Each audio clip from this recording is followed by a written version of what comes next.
kayang mabuhay kung wala sa piling mo. Kailangan kita, mahal kita, ako'y sa'yo. Sige po. And we declare, O Lord, na kami ay sa iyo. Ikaw ang aming Diyos, Ikaw ang aming tagapagligtas, Ikaw ang aming Hari, O Lord. Sakupin mo, Panginoon, ang aming mga puso at ang aming mga isip. Mula sa araw na ito, Panginoon, sakupin mo ang aming buhay.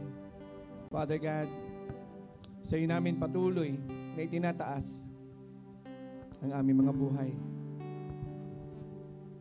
Ano man ang aming mga naging kahinaan, Lord, alam namin, sa aming mga puso, Ikaw ang Diyos na nagpapatawad. Ikaw ang Diyos ng ikalawang pagkakataon. Ikaw ang Diyos na nagbibigay ng panibagong buhay. Father God, thank you. Salamat sa Lord. Salamat, Panginoon, sa iyong pagmamahal at sa kapanatagan na ibinigay mo sa aming mga buhay. Father God, kayo po ang patuloy na manguna sa paghahayag ng iyong salita sa umagang ito. Uuwi kami, Panginoon, that we take our portions. Dala-dala namin, Panginoon, ang ganang sa amin, Lord, kabilang sa mga salitang bibitawan sa umagang ito. Father God, sa iyo lamang po namin tinataas at tinadakila, Panginoon, ang iyong dakilang pangalan in the mighty name of Jesus Christ. And everybody say, Amen and Amen and Amen. Maraming salamat po. Okay? Magandang umaga po sa ating lahat. Welcome po sa ating mga first-timer. No? At welcome po kayo dito. Ako, balik lang po kayo. Ako. Kung makikita nyo po ang ating mga, karamihan ng ating mga worship team ay kabataan. Ano po? At kami ay talagang nalulugod at nabe-bless every time na makikita namin ang mga buhay ng mga batang ito na maagang ginamit ng Panginoon. Ano po? Sige nga po, pasalamatan po natin. Palakpakan natin ang Panginoon. Ano po? Sabi nga ng Panginoon, don't let them look down on you, on your youth. Huwag niyong hayaan, no? Huwag daw po nating hayaan na tingnan o ibaba ang ating mga pagkatao dahil tayo mga bata pa. Pero alam niyo po, mga kapatid, patuloy na ipinapakita ng Panginoon sa amin kung papaano ang Panginoon wala siyang pipiliin. Bata, matanda, ano po? At wala rin sa edad. Sabi sa Biblia, even in your old age, you shall flourish. Kaya gagamitin ng Panginoon. Ano po? Ano ang mahalaga sa ating lahat? Hindi ang laman ng iyong bulsa, hindi kung saan ka galing, hindi ko anong yung nakaraan, kundi ang gustong makita ng Diyos, alam niyo po, ay yung puso na handang makinig at sumunod. At pag ang ating puso ay ating naisuko sa Panginoon, gusto nating makinig, gusto nating sumunod, magamit sa bagay na gusto ng Panginoon para sa ating mga buhay. Tandaan niyo, mga kapatid, hindi niyo po masusukat ang kayang ibigay ng ating Panginoon sa atin.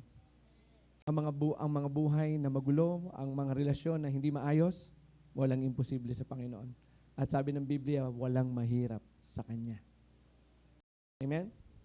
Sa umagang ito, mga kapatid, ang nais po nating ibahagi ay tungkol sa ating paglago.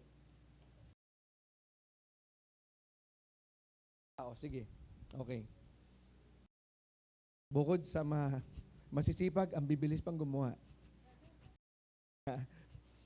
Amen. Sabi nga po, di ba sa Proverbs 22?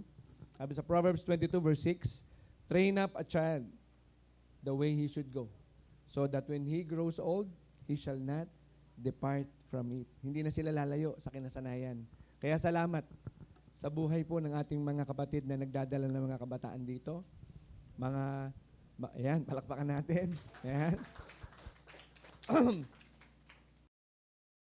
Tinanong ba ng Diyos, may requirement ba ang Diyos na matagal ka ng mananampalataya bago kanya gamitin?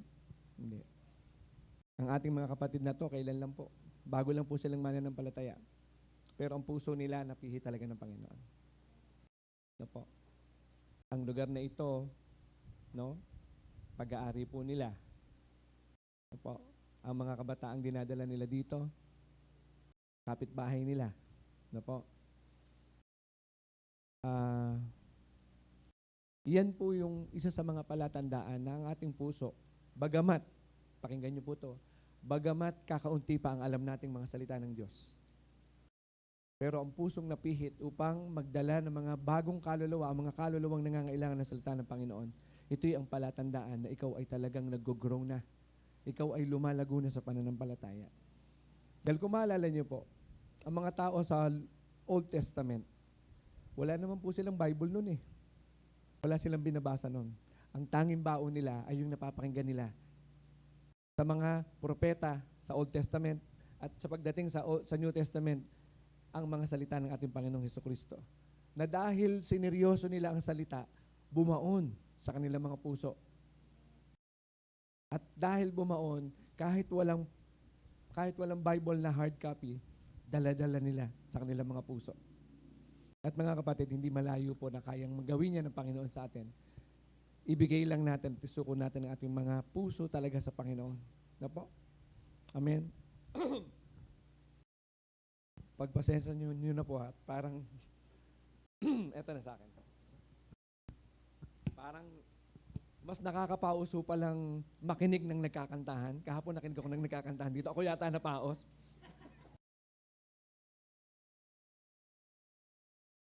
Pero hindi, talaga, sa totoo lang.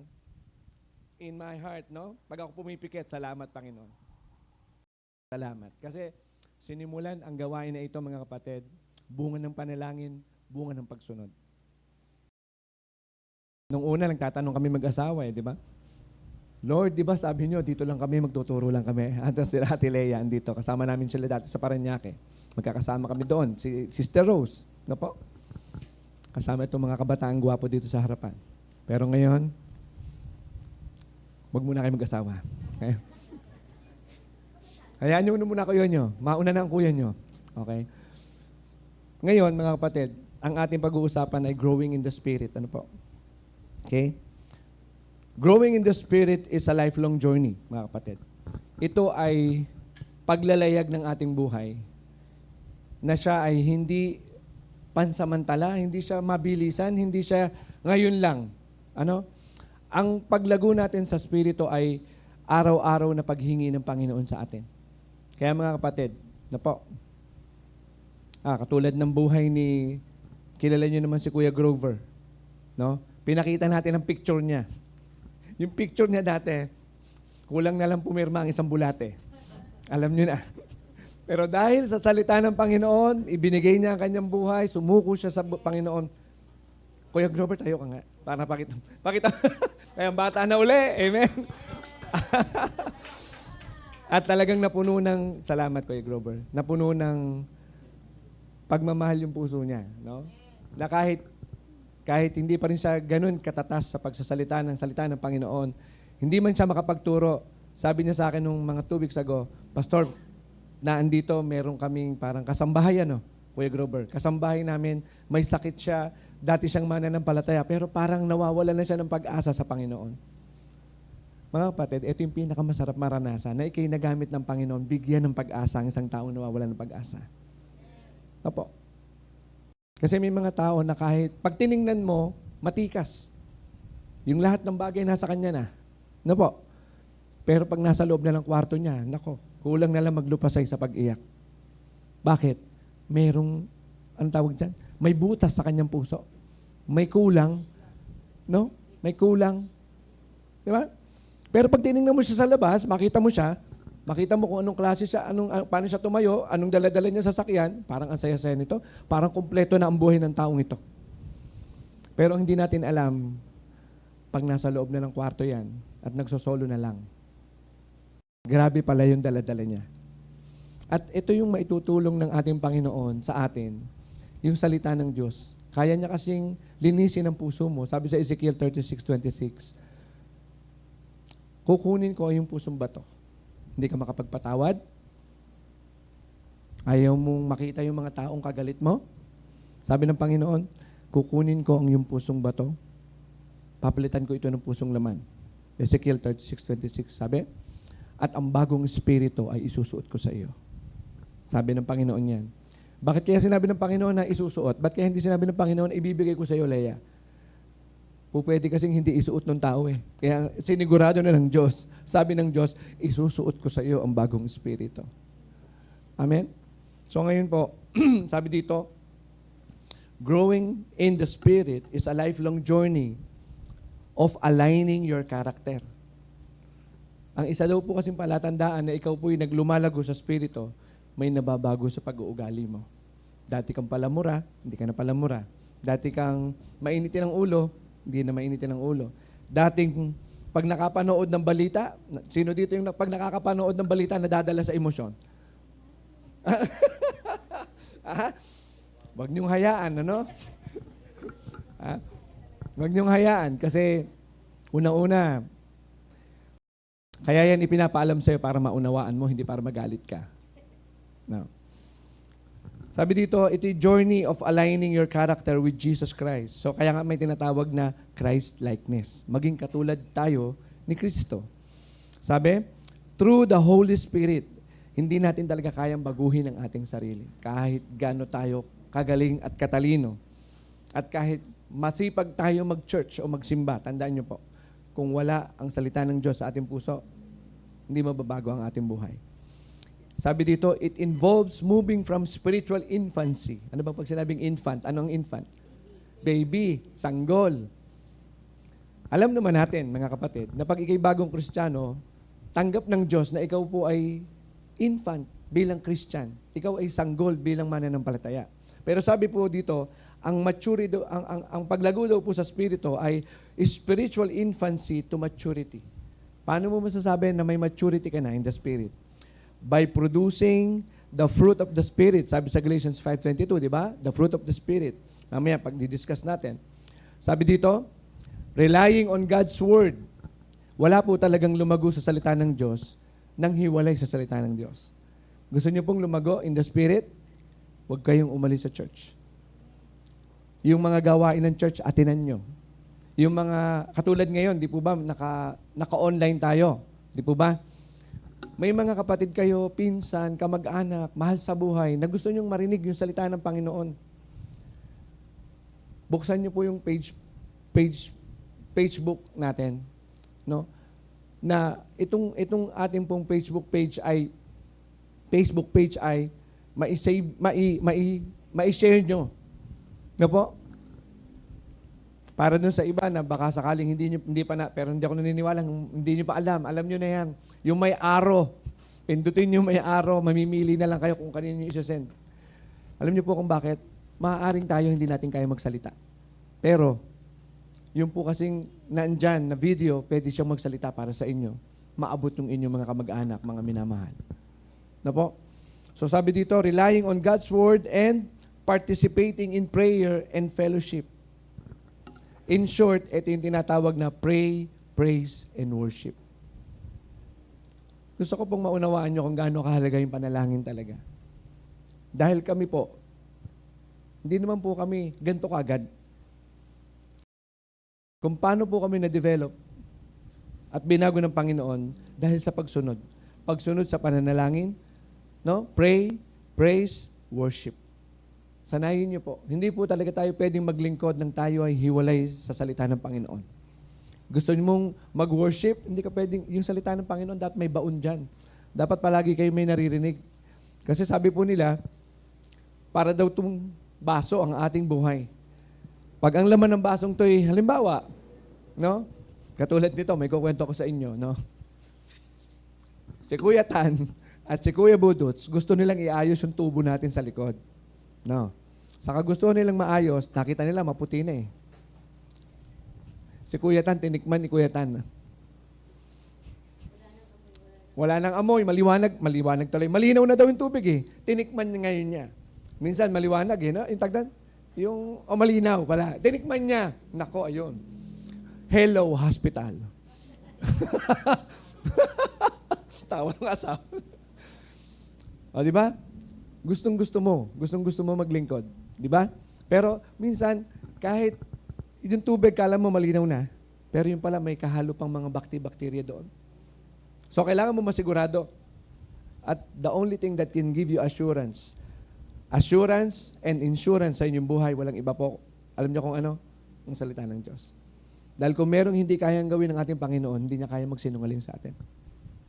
Anong ipinangako niya, gagawin niya yan. Okay po? So, ano yung mga key biblical foundation? Kita po ba? Ayan. Yung key biblical foundation, may ilang ibabahagi ako sa inyo. 3 to.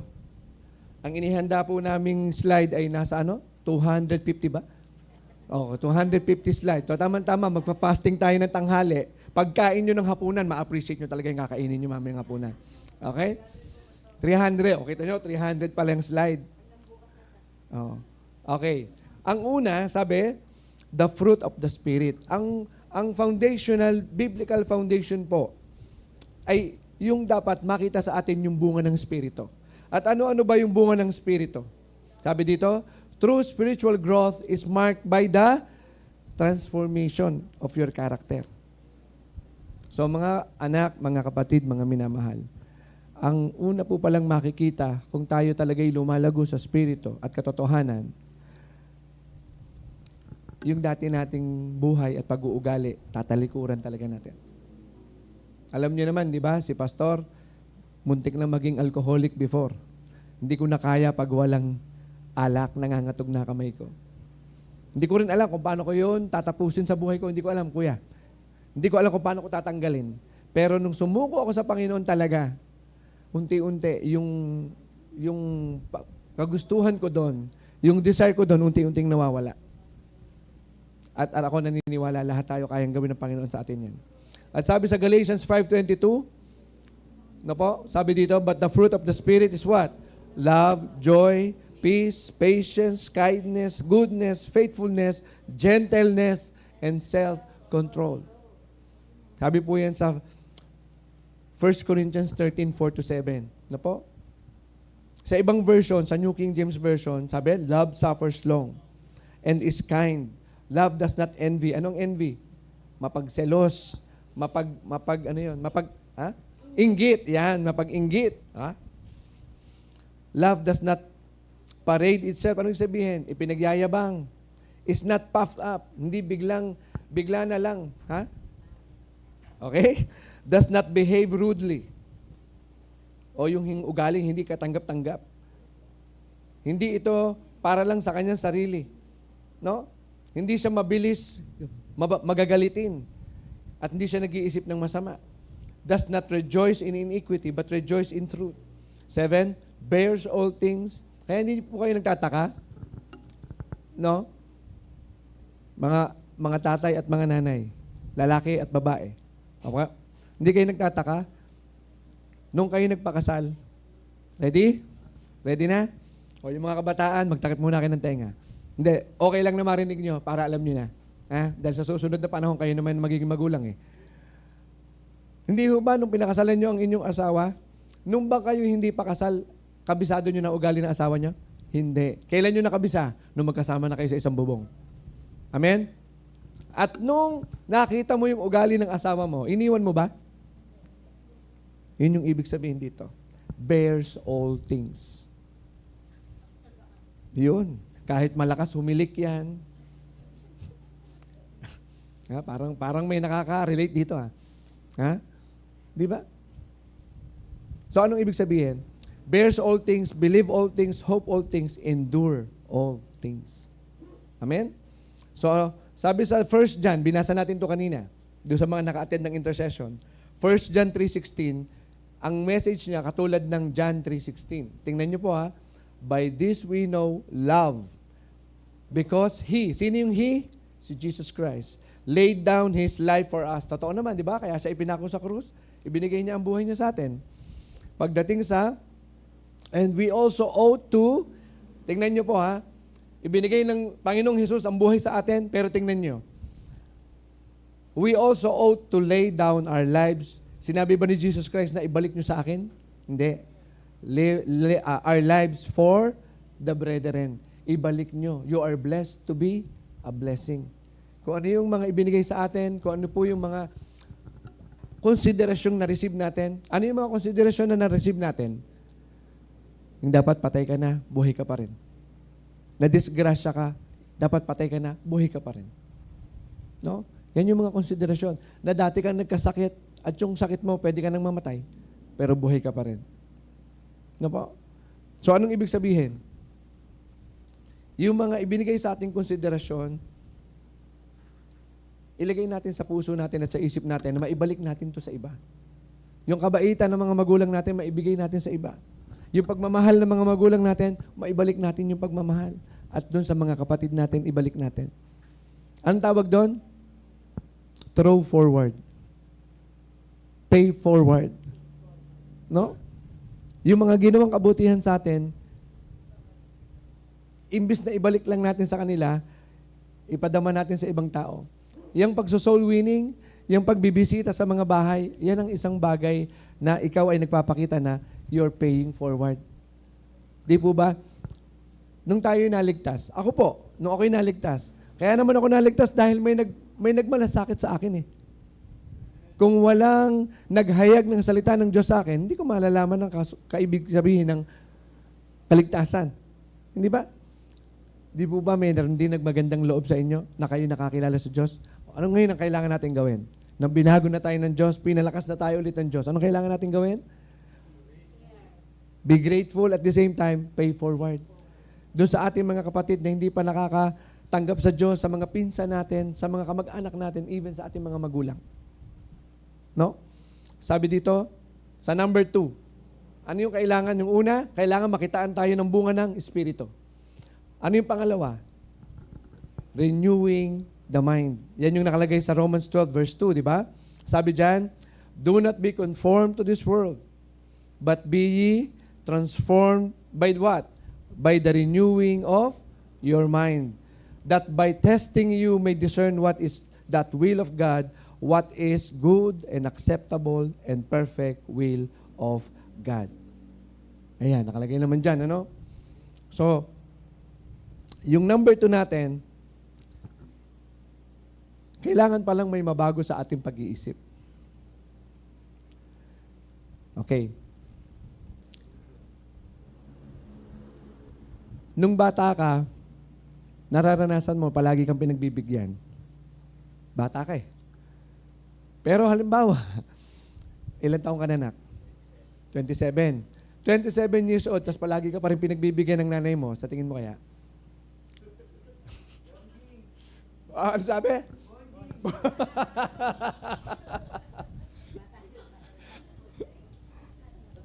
Baka, pwede ba mapaka-explain? Kasi alam ko yung bonjing, alam niya nung matatanda. Kami mga kabataan, di namin naintindihan yan.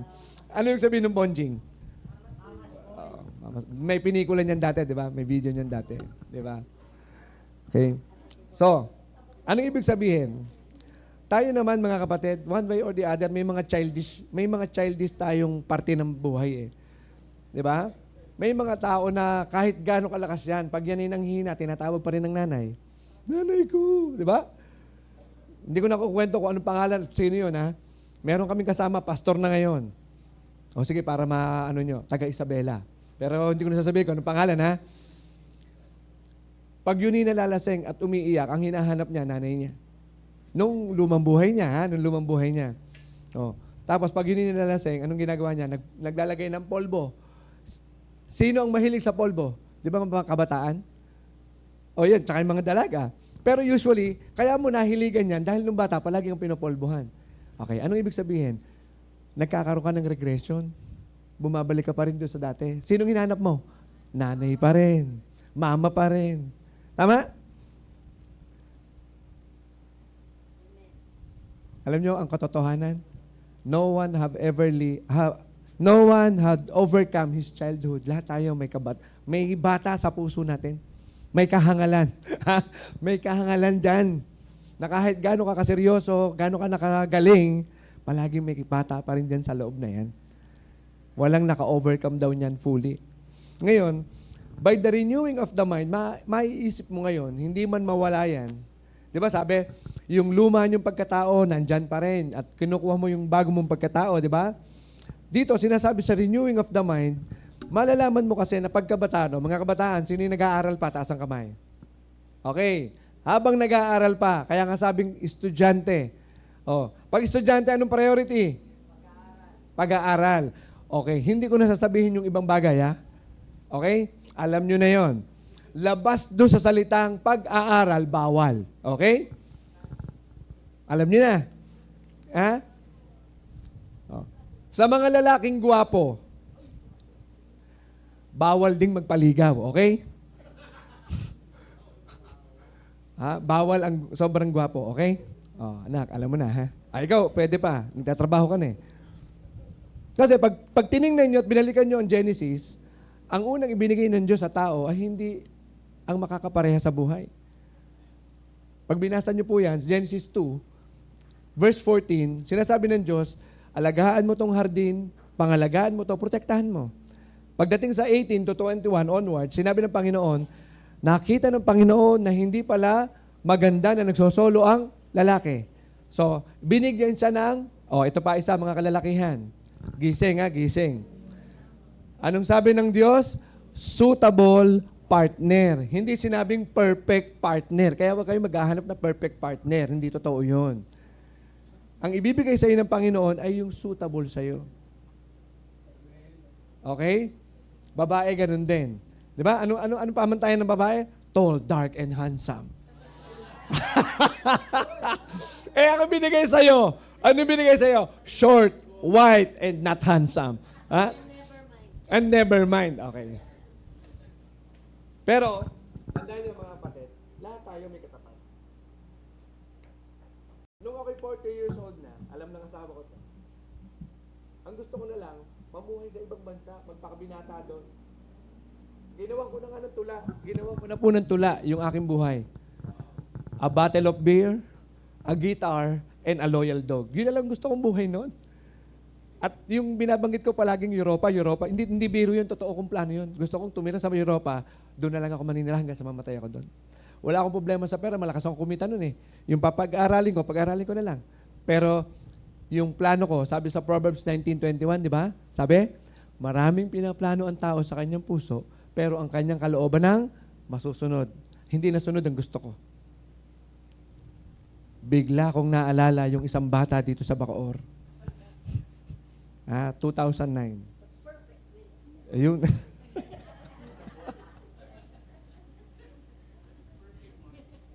Napapainom ako doon sa narinig ko.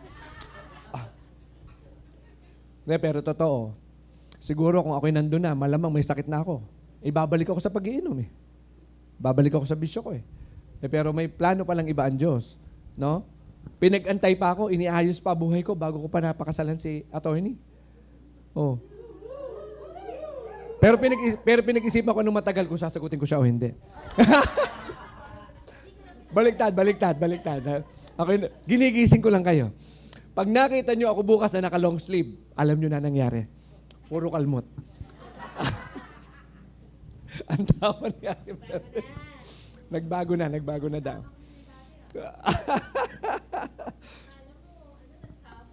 Di ba? Ganyan ang buhay eh. Kaya nga mahalaga na mayroon tayong salita ng Panginoon. Kasi kung susundin natin, mga gusto natin, ewan ko lang. May pulis. Si Ate Lea, pulis po yan. Kaya mag-ingat po kayo, ha? Okay, now, ano yung number 1? Kailangan makita sa atin yung fruit of the Spirit. Number 2, anong dapat? Magkaroon ng pagbabago sa ating isip. At ang tanging magpapabago sa ating isip, bukod sa Romans 12 verse 2, ay yung sinabi ng Roma 10:17. Sabi sa Roma 10:17, ang pananampalataya na bubuo. No? Faith cometh by hearing, and hearing by the word of God. Okay? Now, number 3, ano ba yung ultimate goal? Foundational, mga anak ha? Itong sinasabi as biblical foundation. Number 3, ay yung ultimate goal natin. Ano yun? The goal is to become like Christ. Sabi sa Ephesians 4:15. Kasi wala na pong ibang napakagandang modelo para sa atin kundi si Jesucristo. pagsunod sa Ama, pagbibigay ng buhay, no? Marunong siya siya ay may kapangyarihan magpagaling. Bulag, pwede niyang gawing magkaroon ng mata, makakitang muli, no? At bilang Diyos, ginawa niya yung pinakamahirap gawin. Ano sabi sa Biblia? Hinubad niya ang kanyang pagka-Diyos. Pumayag siyang bumaba sa lupa, namuhay tulad ng ordinaryong tao. Pero akala ng dyablo, pag namatay si Jesus Christ sa krus, akala niya tapos na. No. Ano sabi ng Biblia? Jesus conquered death. No? Jesus conquered death. Akala ng maraming tao patay na siya. Pero anong nangyari? Nakita natin there's an empty tomb. Ano ibig sabihin? Nabuhay na maguli yung nandun sa loob. Okay po? So, ang ultimate goal ng isang tao is to be like Jesus Christ. Encourages believers to grow up in every way into Him who is the head. Sinong head? Jesus Christ. No? Okay. So ngayon, nakita nyo yung mga biblical foundation. Ano ngayon ang gagawin natin? Ano ang step para kayo mag-grow in the Spirit? Number 1, immerse yourself in the Word. Walang lumago sa pananampalataya na tamad magbasa ng Biblia. Tandaan nyo po yan. Gusto nyong lumago, talagang pagtiyagaan natin, matuto tayo magbasa ng Biblia. Parang ganito yan eh. Ano kaya ang halaman ng ipangdilig nyo gasolina? Bakit mamamatay? Kasi hindi yun ang kailangan niya. Tama? Oh. Ang tao, imagine ninyo, tayong lahat, ano kaya kung biglang, halimbawa lang, Lord, example lang to ha. Halimbawa, biglang nagkaroon ng, ang tawag doon, biglang nagbago ang isip ni Lord. Sabi niya, ang mga taga-Bacoor ay matitigas ang ulo, tatanggalan ko kayo ng hangin. Tinanggalan niya halimbawa tayo ng hangin, tingin nyo, gano'ng katagal tayo titigil? Gano'ng katagal mabubuhay? Maybe in 2 minutes patay tayong lahat. Pero dahil sa kabutihan ng Diyos, hindi ganun ang Diyos. Actually, ligtas ka o hindi ka ligtas, believer or unbeliever, pwede kang makalasap ng hangin. Pwede kang sikatan ng araw. Sinabi ba ng Diyos na ang pasisikatan ko lang ng araw ay lahat ng naniniwala sa akin? Yung hindi naniniwala, hindi masisikatan ng araw. Meron bang gano'n? Wala. Ganun katapat ang Diyos. Tapat tayo sa kaya o hindi, bibigay niya yan. Kasi pangako niya yan eh. Alam niya na kailangan mo yan para mabuhay ka. Pero bakit ang tao, alam naman niya ikamamatay niya yon, gagawin niya pa rin. Maigi pa ang bata. Mga ganyan kabataan. Di ba pagka nagpa-plancha kayo, mga nanay, alam ko may mga tatay din nagpa-plancha ha, pero usapan na lang natin to mga tatay ha. Di ba pag nagpa-plancha kayo at nakita ng anak nyo umuusok na ganon, gustong hawakan yung plancha. Ano sasabihin mo? Huwag mong hawakan yan. Di ba? Ano gagawin ng bata pag talikod mo? Hahawakan pa rin. Ano mangyayari? Kailan mapapasok yung bata? Bukas o ngayon? Ngayon. O ngayon. After 1 week, mamamlansya ka uli. Subukan nyo to. Tanggalin yung saksak ng plancha, hawakan mo yung plancha. Sabihin mo doon sa anak mo, Nak, hawakan mo. Ano gagawin ng bata? Itatago yung kamay talaga. Ang pagkakailing niyan, hindi niya nahihawakan. Tama po ba? Bakit kaya ang bata ang bilis matuto? Kung sino yung mga may matatanda na, alam ng bawal, gagawin pa rin. Nalatawa rin yung aking mamu. Alam naman bawal na yung gagawin pa rin. Oh, tama? At hindi pa sa natututo yun, uulitin pa. Pero alam niyo po, pag kayo ay may salita na ng Panginoon, alam niyo na yan, magawa niyo yan ngayon, pero sa susunod, magdadalawang isip ka na. Sa susunod, hindi mo na gagawin. And then finally, ikaw na yung magiging successful. Kaya mong pagtagumpayan yan. Basta't may salita ka ng Panginoon. No? Amen. So, immerse yourself in the Word. Meditate on Scripture to receive spiritual nourishment. Number 2, pray continually or pray consistently. Hindi yung magpe-pray ka lang pag may kailangan ka. Ginagawa mong ambulansya ang Diyos. 911. Di ba? Pag may emergency, tsaka katatawag. Pero alam nyo, masarap pong mabuo yung relationship nyo sa Panginoon. Okay? Bigyan nyo lang talaga. Gabi, umaga. Tayo po, meron po tayong 24/7. Every 5 o'clock, meron po tayo, or 6. Ngayon, kung halimbawa, sa trabaho mo, sa nature mo, mas gusto mo mag-pray halimbawa ng tanghali o kaya ng gabi, it's fine. Ang mahalaga lang, consistent ka. Kailangan lang consistent ka. Kesa naman, a-attend ka, tapos tutuka-tuka doon. Hindi ka rin nakapag-pray. Hindi rin nabuo ang relasyon mo sa Panginoon. So, just make sure that you have a time for the Lord consistently. At gagawin mo yon, may nakatingin o wala. Okay? So, pray continually or pray consistently. Make prayer a constant conversation. Pero anong ginagawa natin pag tayo mananalangin? Ito mga anak Number 1, mananalangin, no? Gabi. Kung kailan patulog ka na, yung tipong ang battery mo, mga 5% na lang. Lord, thank you, thank you. Nakakatulog, di ba? Tapos may pasok sa opisina, naka-alarm ng 5:00. Tutut, tutut. Amen. Ang haba ng prayer, ano? Pangalawa. Tatawa-tawa ka, Erwin, ha? Okay. Lahat naman tayo may ganyan. Basta't paglabanan nyo lang, mga kapatid. Kasi wala namang ibang gagawa niyan para sa'yo. Ikaw talaga.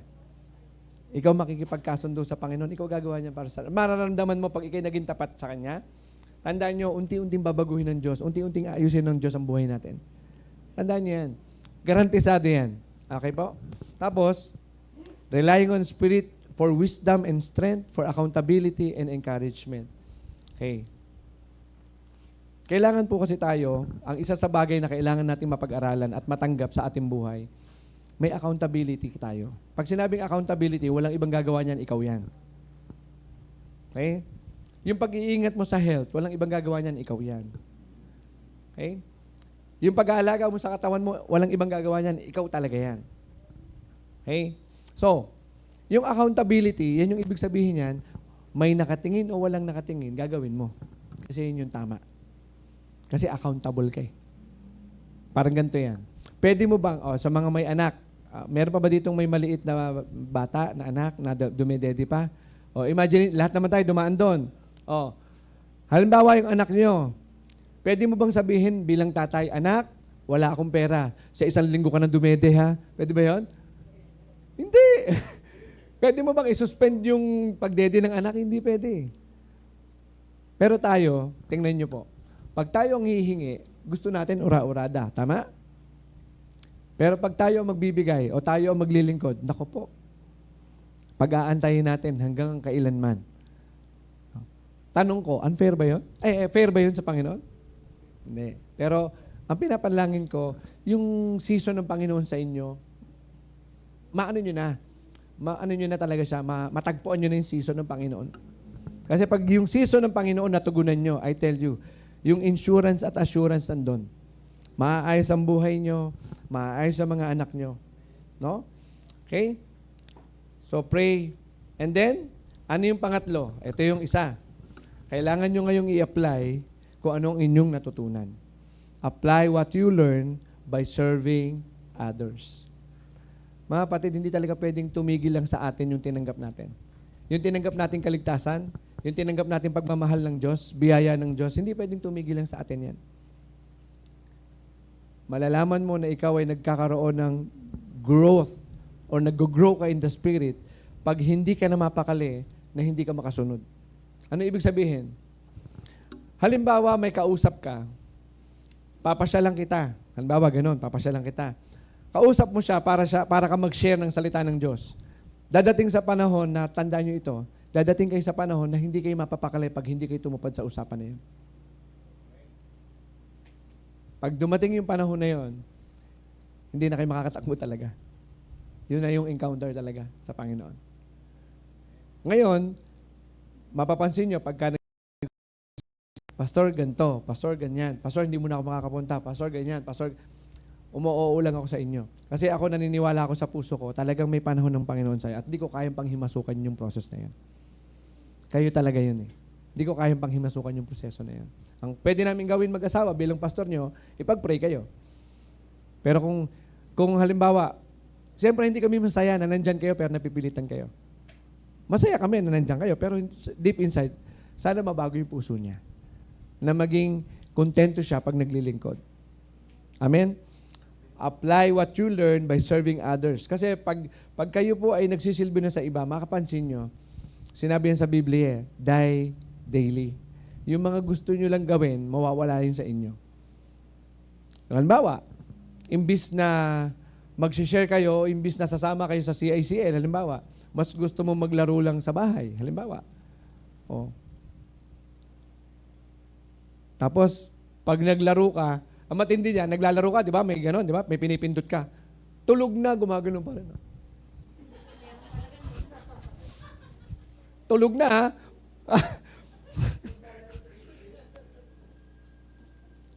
Pero, tingnan mo, ito isa pa. Dati nararanasan ko to, pero ngayon hindi ko na to nararanasan eh. Bihirang-bihira na lang. Pag nag-invite ka, birthday party, ang bilis nung mag-invite, no? Pag birthday party, ang bilis pumunta ng tao. Mag-invite ka ng Bible study. Para kang humuhugot ng bayawak dun sa lungga. kailangan mo panghilahin, di ba? Kasi mahirap hilahin yung bayawak sa loob ng lungga, di ba? Kaya nga, kumbaga, for illustration purposes. Pero, huwag kayong panghinaan ng loob. Mahalaga lang. Kasi kahit, naghayag kayo ng salita, ayaw tumanggap, huwag kayong manghinaan ng loob. Nag-pray ka, ayaw tumanggap, huwag kayong panghinaan ng loob. Alam niyo bakit? Tandaan niyo po ito. Ang hinahanap ng Diyos sa tao, sumunod tayo na maghayag ng salita. Hindi natin gawain at hindi natin responsibilidad na sila ay i-convict. Ang tanging nagko-convict sa tao para siya bumalik sa Panginoon ay ang banal na spirito. Hindi natin trabaho yun. Hindi trabaho ng tao na i-convict ang tao. Maliban na lang kung judge ka o piskal, pwede mo i-convict yung isang tao. Hindi ba? Katulad ng asawa ko. Lawyer, pwede mag-convict. No? Huwag mo lang gagalitin. So, ano ibig sabihin? Makita ng Diyos na sumusunod ka sa Kanya na maghayag ka ng salita. Di ba sabi, teach all nation. Magturo ka lang na magturo. Ihayag mo lang ng ihayag ang salita. Hindi naman sinabi doon na teach all nation and convict them. Walang ganun, di ba? Wala. Hindi natin talaga gawain na mag-convict. Ang magko-convict, Holy Spirit. Wala pinagkaiba yan sa magulang. Di ba sabi sa Ephesians 6 verse 1, obey your parents in the Lord. Honor your father and your mother. Okay, yun ang sabi sa Biblia, di ba? Pero ang mga anak, anong ginagawa? Ganito. Obey your parents in the Lord when they are good. Honor your father and mother when they give you everything. Palaging may kondisyon. Ay, maliwanag ang sabi ng Biblia, di ba? Ang sabi ng Biblia, obey your parents in the Lord. Period. Sunod ka. Gusto mong maging simple ang buhay mo, matuto kang sumunod. Ang sabi, honor your father and mother. Period. Diba? Ang sabi, for this is right. For this will be good to you. At papahabain niya ang inyong mga buhay. Yun ang promise ng Panginoon. Pero huwag mong dadagdagan ng kondisyon kasi wala sa Biblia yun. Okay? And then,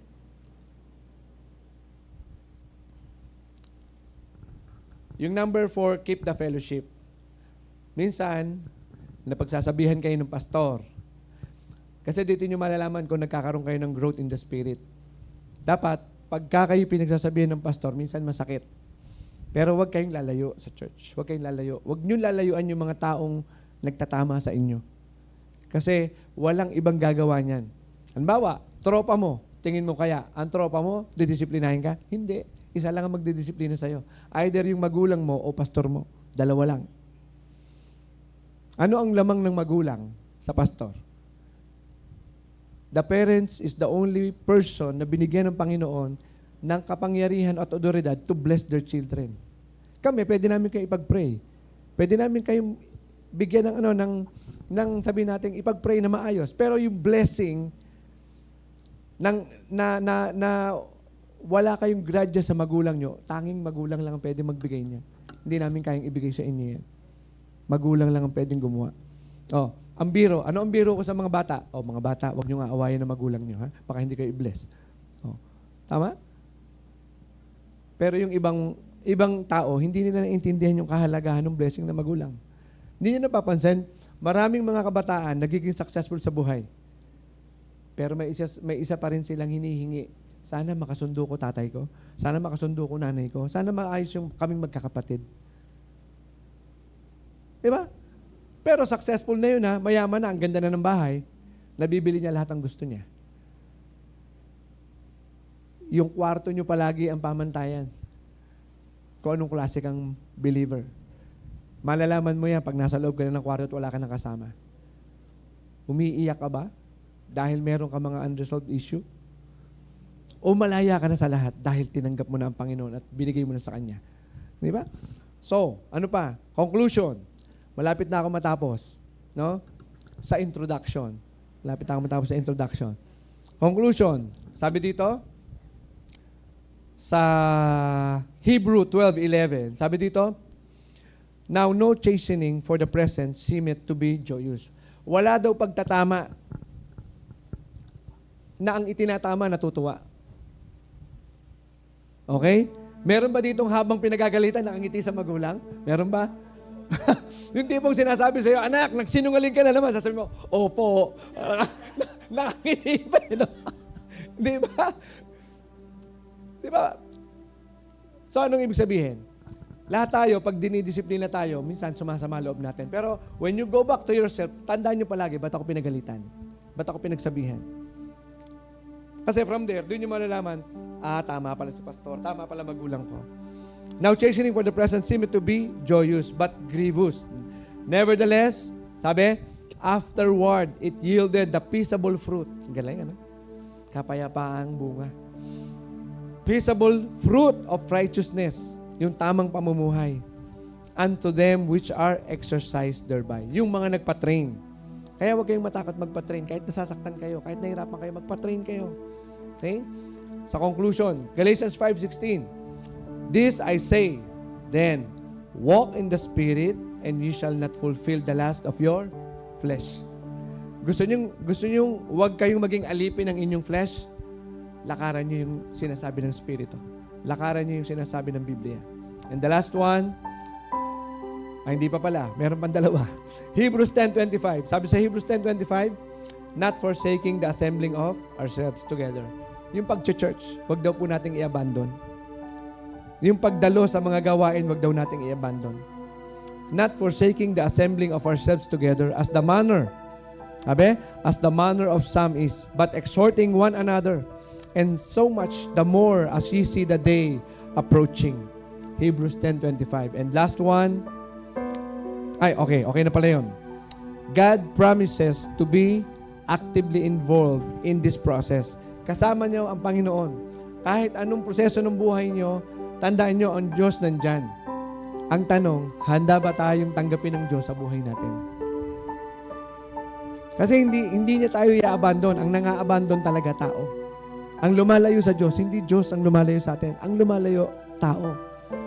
Pinipili natin yung mas gusto lang natin. Pero tingnan nyo po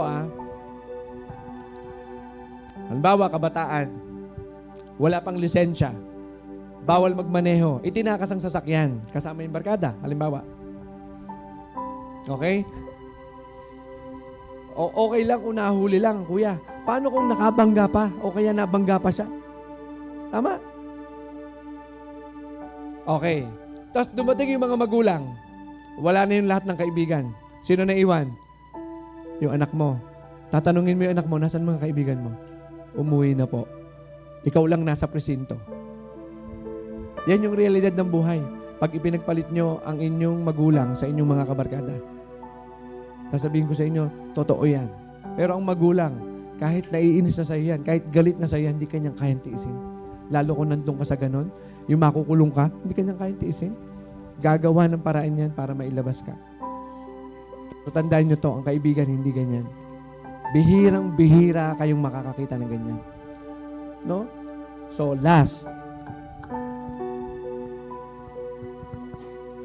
Ano ang isang pamantayan sa inyong maturity para makapag-identify kayo ng totoong kaibigan? Okay? Listening? Ito na yung huling ano natin. Ang mga kaibigan na tinuturuan kang magsinungaling. Ang mga kaibigan na tinuturuan kang lumayo sa magulang mo, makagawa lang kayo ng good time. Ang mga kaibigan na tuturuan kang gumawa ng hindi kalugod-lugod sa inyong magulang, hindi totoong kaibigan yan. Tandaan niyo yan. Ang totoong kaibigan, tuturuan kang maging maayos ang buhay mo, hindi ka ito-tolerate. Pag may ginagawa kang mali, sukdo lang magalit ka sa akin, pero itatama kita. Yun ang totoong kaibigan. Hindi kanya papayagang gumawa ng mali. Magalit ka man sa kanya. Ang mahalaga, napakita niya sa'yo na hindi tama yan, huwag mong gawin yan. No? Amen? So, part ng pagiging mature, piliin natin yung tamang pamumuhay. At yung tamang pamumuhay, hindi kayang ibigay sa atin ng mundo. Ang taing pwedeng magbigay ng tamang pamumuhay ay yung lumalang sa atin. Dahil ang sabi ng Biblia, wala siyang inasam na tayo ay mapasama. Okay? Salamat, Panginoon. Sige po, tayo tumayo. Tayo magpasalamat sa Panginoon. Praise God, Lord. Salamat, Lord. Salamat sa iyong binigay na mensahe sa amin sa umagang ito. Salamat sa buhay, Panginoon, na patuloy mong ibinibigay sa amin. Salamat po sa kalakasan. Salamat po sa another chance sa panibagong buhay. Pangalawang pagkakataon, Panginoon. Salamat. Salamat sa kapatawaran, Panginoon. Panginoon, aking pong patuloy na dinadalangin ang kongregasyon na ito, ang iyong mga anak na ito, Panginoon, na nagnanais magkaroon ng tamang relasyon sa iyo, nais magsuko ng kanilang buhay sa iyo, nagdaraan sa paghihirap, nagdaraan sa kalituhan. Ngunit sa oras na ito, Panginoon, nais kang makilala at nais kang tanggapin sa kanilang mga puso. Mga kapatid, mga minamahal, kung ikaw yung taong yan na nagnanais ng maayos na relasyon sa ating Panginoong Hesukristo, nagnanais kang tanggapin siya sa iyong puso, diyan sa kinatatayuan mo, pwede mo itaas ang iyong kamay at may pagpipray kita. Sige po. Taas niyo lamang po ang inyong mga kamay. At pwede niyo pong itong sundan. Ito po'y panalangin ng pagtanggap sa ating Panginoong Hesus. Ihanda po ninyo ang inyong mga puso. Tanggapin ang ating Panginoong Hesus. Lord, change our heart. As you said to your word, you will take away the stony heart in us and put a heart of flesh, and a new spirit will I put unto you. Panginoon, tinatanggap namin ang bagong espiritu na yan sa aras na ito. At sa iyo mga minamahal na nagtaas ng kamay, na nagnanais ng tamang relasyon sa ating Panginoong Hesus, sundan niyo po ito. Panginoong Hesus, sa oras na ito, aking naunawaan na ako'y mahina at hindi ko kayang baguhin ang aking sarili. Hindi ko kayang iligtas ang aking sarili. Ngunit salamat sa iyong kapatawaran at pagmamahal. Panginoon, humihingi po ako ng kapatawaran sa lahat ng aking nagawang kasalanan. Mula nang ako'y magkaisip, magpahanggang ngayon. At sa oras na ito, Panginoong Hesus, ikaw ay aking tinatanggap sa aking puso, sa aking buhay, bilang Diyos, Hari, at tagapagligtas ng aking buhay. Maraming salamat po sa buhay na walang hanggan. Amen. Ako na lamang po ang mananalangin. Father God, narinig mo ang panalangin ng iyong mga anak. Sabi mo sa iyong salita, isang kaluluwa man ang manumbalik sa iyong piling, libu-libong anghel ang nagdiriwang sa kalangitan. Father God, Patuloy mong buksan ang iyong kalangitan sa aking mga kapatid na ito. Nagbukas ng kanilang puso, tumanggap sa iyo sa umagang ito, Panginoon. Yakapin mo sila. Iparamdam mo sa kanila ang pag-asang daladala mo. Father God, maraming salamat po sa iyong kaluwalhatian na pinadama mo sa amin sa umagang ito. Sa iyo lamang, Panginoon, ang mataas na papuri at pagsamba. In the mighty name of Jesus Christ. And everybody say, Amen and Amen and Amen. Salamat po, Panginoon. Hindi ko kaya